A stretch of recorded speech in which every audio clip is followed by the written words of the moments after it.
He reigned for 28 years, waged 32 wars of which he won every one, always the conqueror, never the conquered. What can we infer about the man described in this quote? What might have been his job? We can infer from the words reigned and conqueror that this man was a victorious ruler, one who was undefeated in battle. He ruled his kingdom for a long time, decades. Who might this powerful ruler be?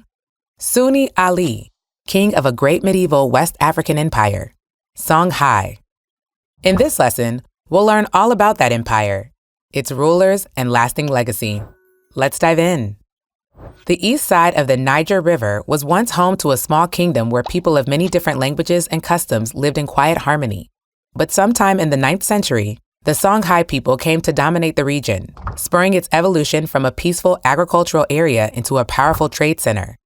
Its central city was called Gao. Here's how the revered traveler Ibn Battuta described the city. I traveled to a great town on the Niger, one of the finest, biggest, and most fertile cities of the Sudan. There is much rice there, and milk, and chickens, and fish, and the cucumber, which has no like. Based on this description, why might Gao have become a powerful trade center? Songhai's capital city, Gao, had access to food and fertile lands, which helped it grow into one of the largest and wealthiest cities on the Niger River.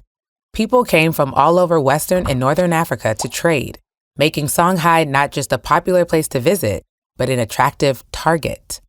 In 1325, Songhai was conquered by the Mali Empire. For decades, the kingdom's people pushed back, struggling for independence. Finally, in 1464, the tables turned in the struggle against Mali, and a new king, a Songhai king, named Sunni Ali, came to power.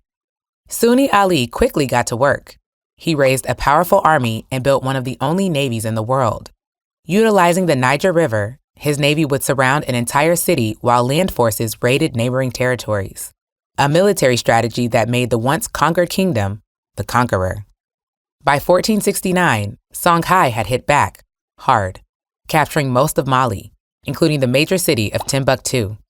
In 1473, Sunni Ali's army and navy captured another major city, Jinneh, making Songhai one of the largest and most powerful empires not just in Western Africa, but in the world.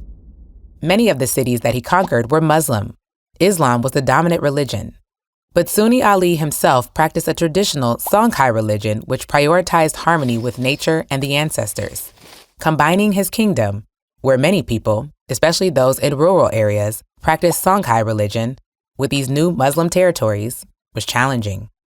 According to traditional Songhai religion, the king was the father of his people, including the people he conquered, and he was the ultimate source of wealth and power, making him a partially divine figure. But those in the Muslim territories did not subscribe to that belief. So, in order to maintain control over the Muslim territories that were now part of his expansive kingdom, Ali appointed territorial governors. Those governors, combined with other government officials and a large court of Sunni Ali's own family members, helped Sunni Ali to lead from afar. He was able to focus on building his army and navy, which kept him undefeated for nearly 30 years. Though he was known to be especially ruthless, Sunni Ali did show some leniency to some of the people he conquered and even encouraged conquered warriors to join his own army. Which of the following are tactics Sunni Ali used to establish himself as a powerful leader? Sunni Ali excelled in military strategy, building a large, powerful army that kept him in power. After his death in 1492, his son took the throne. But the new king didn't last long. Muslims in the conquered territories felt the new king favored those who practiced traditional Songhai religion, so they joined together with a Muslim leader named Askia Muhammad and drove Ali's son from power. This ushered in a period of great Islamic influence and learning in the Songhai Empire. Askia Muhammad's rule lasted even longer than Sunni Ali's, and he made Songhai even richer. During his reign, Askia Muhammad set up a tax system that extracted funds from every territory in the vast empire. He also introduced a uniform system of currency and measurement, helping to build a united economy. This eased trade relations. It was good for business. Under Askia Muhammad, the empire expanded even more and gained control of nearly the entire Niger River, a valuable trade highway, as well as the trans-Saharan trade routes, which allowed the imports of goods like salt, sugar, and horse in exchange for gold, ivory, spices, and enslaved people. Soon, Songhai had immense economic power to match their military might. Which of the following factors contributed to Songhai's economic power? Songhai's advanced tax system and control of trade networks allowed them to amass more wealth than almost any empire in West Africa that had come before.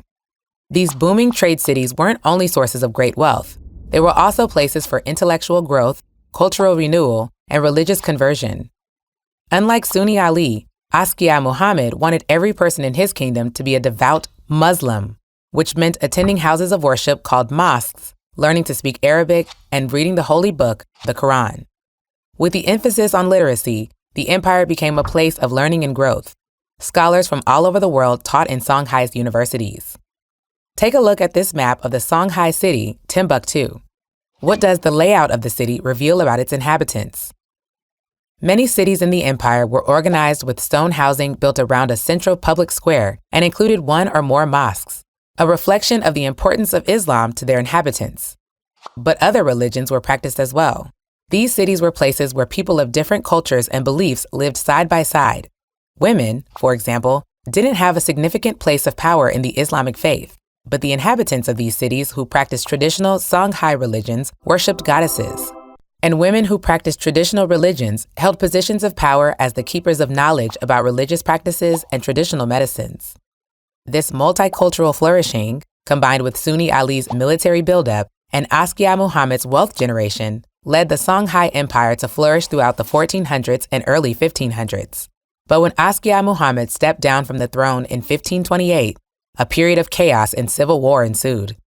At the same time, the North African Empire of Morocco, which had long envied Songhai's wealth and prestige, was planning an invasion using advanced weapons formed with gunpowder. The Battle of Tondibi in 1591 spelled disaster for Songhai. Moroccan armies defeated the Songhai and captured Timbuktu and Gao, bringing down the last medieval West African empire. Now it's time to show what you know. Imagine you are one of the record keepers of Timbuktu. Briefly tell the story of Songhai's rise and fall. Songhai began as a small kingdom along the Niger River. Over hundreds of years, it became one of the largest and wealthiest empires in history. Their great kings, Sunni Ali and Askia Muhammad, built large militaries, amassed wealth, and promoted scholarship and religion. But despite these great achievements, the empire eventually fell in 1591, bringing the reign of the Songhai people to an end. Thanks for learning with us today and for taking another step toward putting together the pieces of the past.